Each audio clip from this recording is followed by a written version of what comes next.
Assalamualaikum warahmatullahi wabarakatuh. Waalaikumsalam. Bismillahirrahmanirrahim. Alhamdulillahirabbil alamin. Wassalatu wassalamu ala asrofil anbiya'i wal mursalin wa ala alihi wa sahbihi ajma'in. Allahumma shalli wa sallim ala sayyidina Muhammad wa ala alihi wa sahbihi ajma'in. Amma ba'du.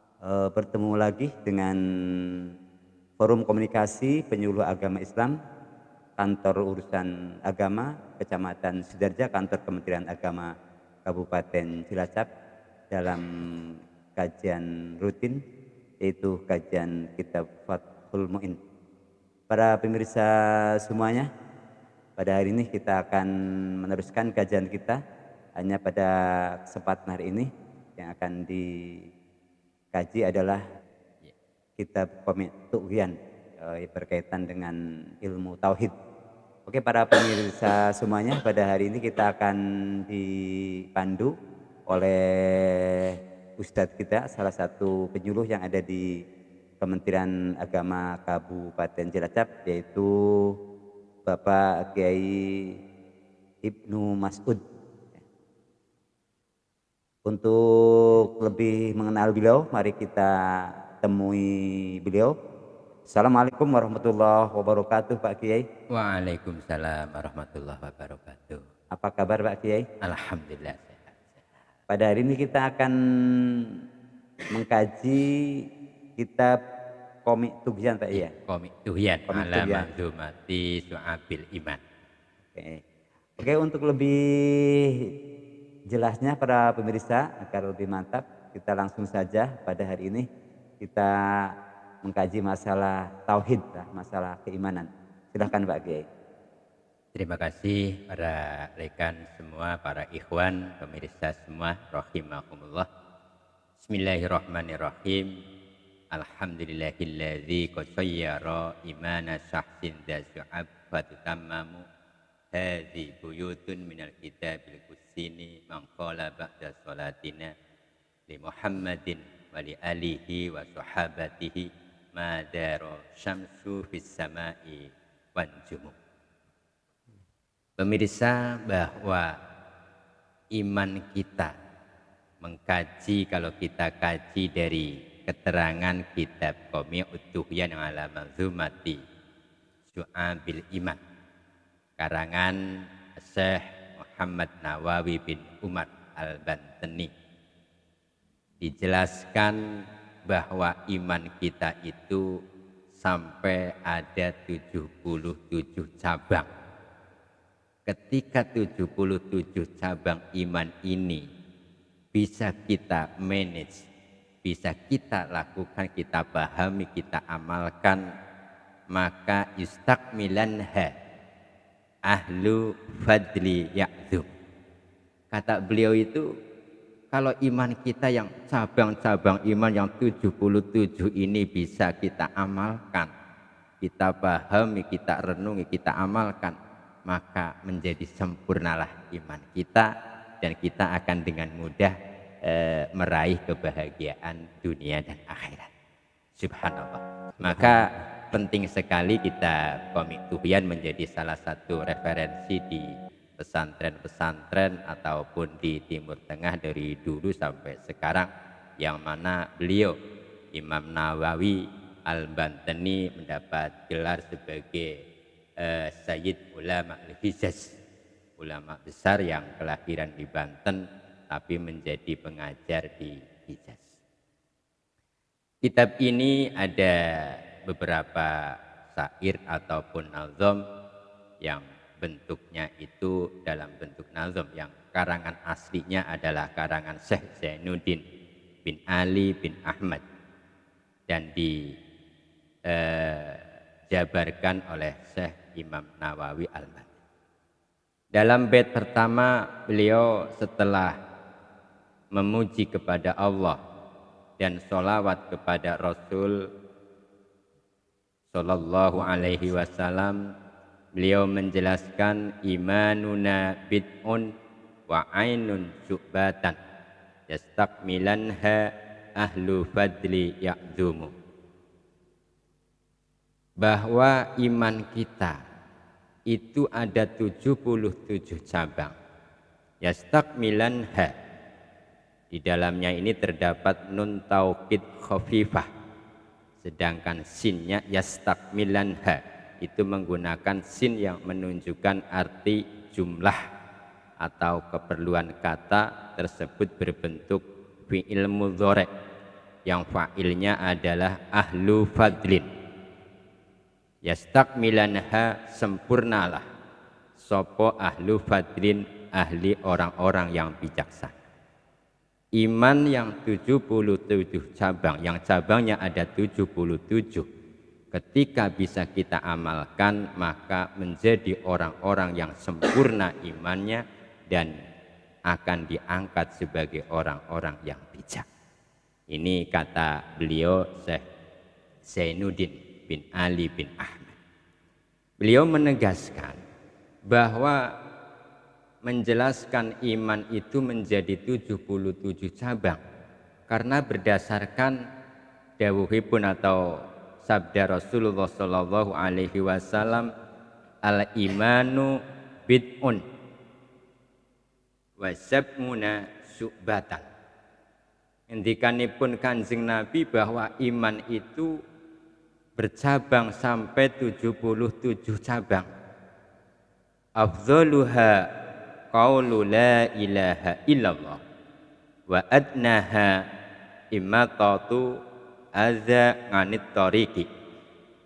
Kata Rasul, iman itu bercabang menjadi 77 iman, dan yang paling utama adalah ucapan la ilaha illallah.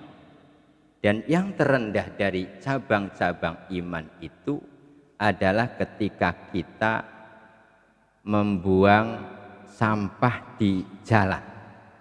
Itu sudah termasuk daripada bagian cabang-cabang iman. Duri yang ada di jalan atau apa yang mengganggu di perjalanan, ketika kita singkirkan itu sudah menunjukkan bagian daripada iman. Makanya betul sekali sampai sejauh itu beliau mengatakan yastakmilanha.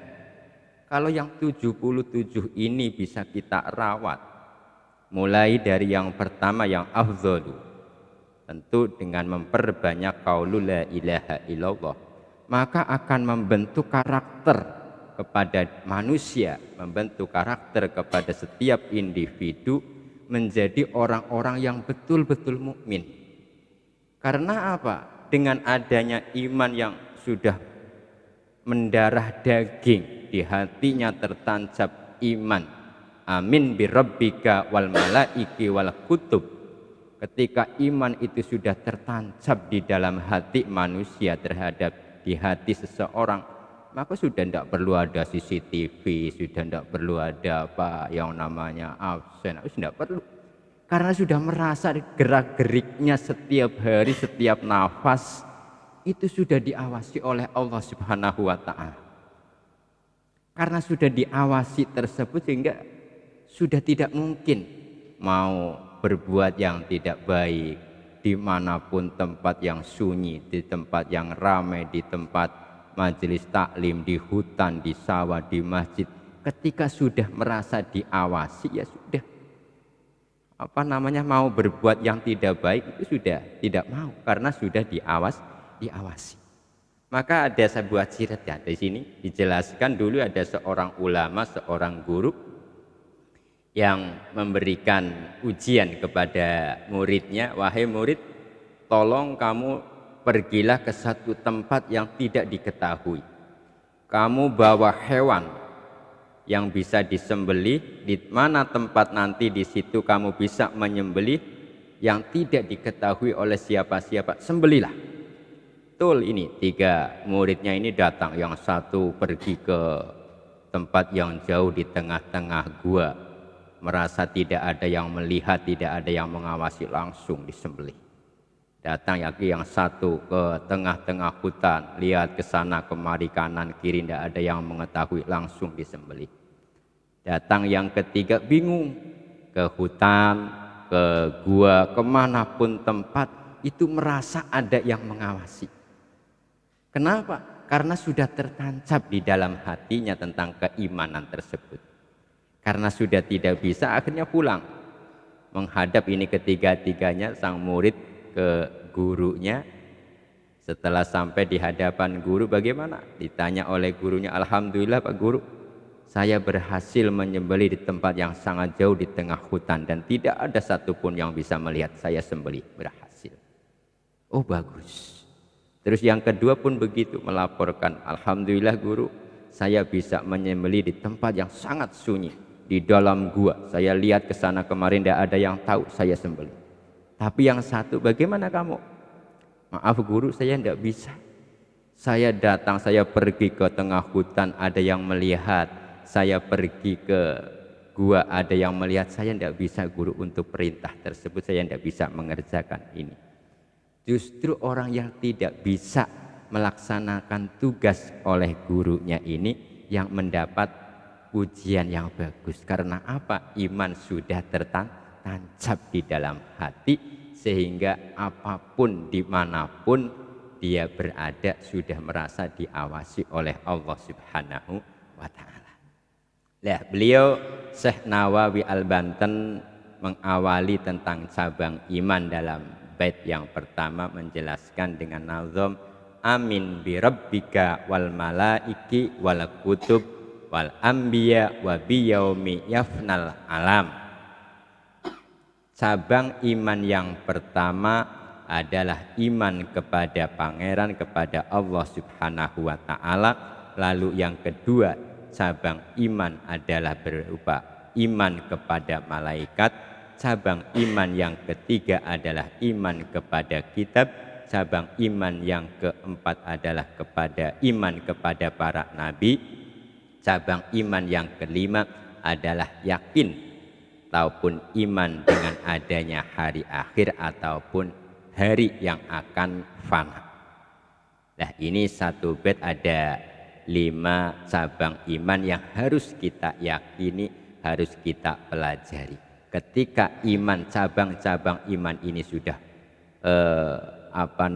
di hati kita, temancep di hati kita, maka saya yakin siapapun umat Islam, individu muslim akan menjadi baik, karena dimanapun berada dia sudah diawasi oleh Allah Subhanahu wa ta'ala, sehingga akan menjadi yastakmilanha ahlul fadli. Orang kok bisa yakin dengan seyakin-yakinnya tanpa CCTV, kalau sudah yakin bahwa Allah itu ada di mana saja, malaikat ada di mana saja mengikuti kita, pasti kita sudah tidak butuh itu semua, karena sudah ada yang mengawasi. Kita ke kantor siap disiplin karena apa? Sudah ada yang mengawasi. Kita bekerja entah itu dilihat oleh majikan atau enggak, tetap kita konsekuensi tanggung jawab, karena pada hakikatnya ada yang mengawasi kita. Kita di rumah tangga, kita kemanapun dengan istri, dengan suami, dengan anak-anak, sehingga semuanya akan bekerja masing-masing dengan sesuai keyakinan masing-masing, karena sudah diawasi oleh yang maha segala-galanya. Ini yang luar biasa. Dalam satu keterangan Syekh Khatib Al-Baghdad, beliau ngendikan inilah yang dinamakan puncak tauhid. Ketika seseorang itu sudah betul-betul yakin, maka puncak tauhid itu akan diperolehnya. Kata beliau, karena pada hakikatnya tauhid adalah at-tauhidu ifradil qadim. Tauhid adalah pengesaan Allah yang maha qadim. Jadi artinya ketika sudah yakin, seyakin-yakinnya Allah itu maha awal, maha lembut, maha segala-galanya, maha sempurnanya, maka orang tersebut sudah dimanapun akan menyesuaikan karena dengan kemaha sempurnaan Allah tersebut.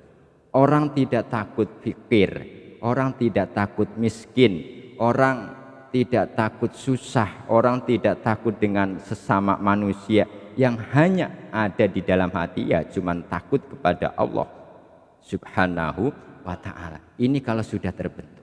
Lah untuk membentuknya ini salah satu caranya adalah dengan apa tadi, afdhalu qaulu la ilaha illallah, dengan memperbanyak ucapan kalimat-kalimat la ilaha illallah di setiap waktu, di setiap hari ini untuk membentuk pribadi-pribadi yang kokoh.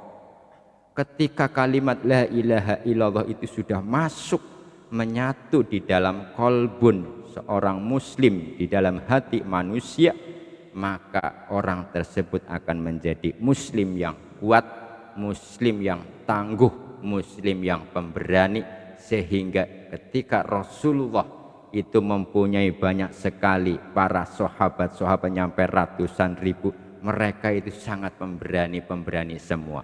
Meskipun seperti sahabat yang masih berumur 17 tahun bisa menjadi pemimpin perang, bisa menaklukkan Romawi. Kenapa? Karena sudah tertancap iman itu, sehingga sudah tidak ada lagi yang ditakuti. Nah, ketika kita di Indonesia sekarang ini, yang ketika lagi zaman-zaman yang sedang kacau, katakanlah sedang tidak tentu, maka penting sekali kalimat la ilaha illallah itu tertanam di hati kita. Kita itu masih khawatir tidak bisa makan, khawatir tidak punya beras, khawatir tidak punya bantuan, khawatir dengan nasib anak kita, khawatir dengan segala macam urusan. Karena kalimat la ilaha illallah ini belum tertancap.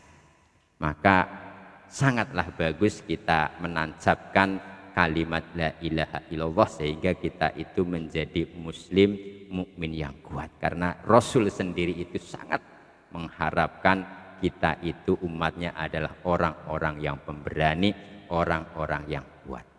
Nah, solusinya adalah sering-seringlah dengan afdhalu dzikri la ilaha illallah, dengan mengucapkan kalimat la ilaha illallah di setiap waktu, di setiap saat, maka insya Allah kita pemirsa semua bisa menjadi muslim yang tangguh. Allahumma amin.